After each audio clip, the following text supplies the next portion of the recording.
Власне, Маруся Звіробій, волонтерка, з нами на прямому зв'язку. Ми її бачимо. Пані Маруся, вітаю вас. Скажіть, будь ласка, як ви оцінюєте сьогоднішню заяву ДБР? Слухайте, я зараз знаходжусь в апеляційному суді. Я серйозно не сприймаю наше правосуддя, тому що я не вважаю його правосудним, я вважаю його заказним, я вважаю його спробою підлизати нашому ворогу. Я ненавиджу українських гнид більше, ніж російських вошей. І я буду боротись так само, як і купа людей, які зараз знаходяться в цьому суді, підтримують ветеранку Інну Грищенко та її чоловіка.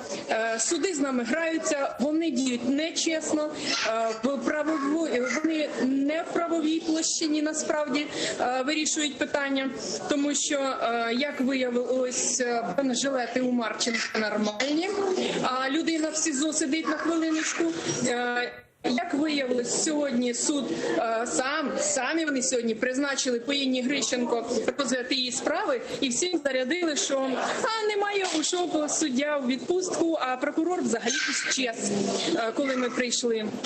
Це порушення прав людей, яких вони закривають, це заказуха.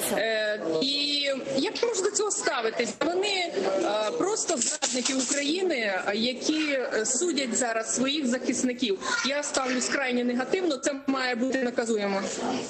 Ми не повинні доказувати, що ми не лосі, розумієте? Повертаючись до вашої справи з пані Фединою, ви не боїтеся ув'язнення?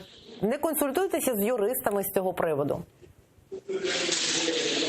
Вам скажу, дорогенька моя, мені хочеться сказати, як Петро Олексійович до журналістки, дорогенька моя, я не розумію суті цього питання від журналістів. Триває війна. Ви не боїтеся йти на війну? Чому мене ніхто не питав? Якщо я туди пішла, це означає, що я приймаю бій в будь-якій площині, і нічого я не боюсь, і ніхто не боїться людей, які нападають на мій народ. І всі вийдуть і будуть боротися далі, незалежно від того, і наскільки будуть нас пресувати. Так що не ставте такі запитання, тому що вони просто ображають мене як воїна і таких людей, як я.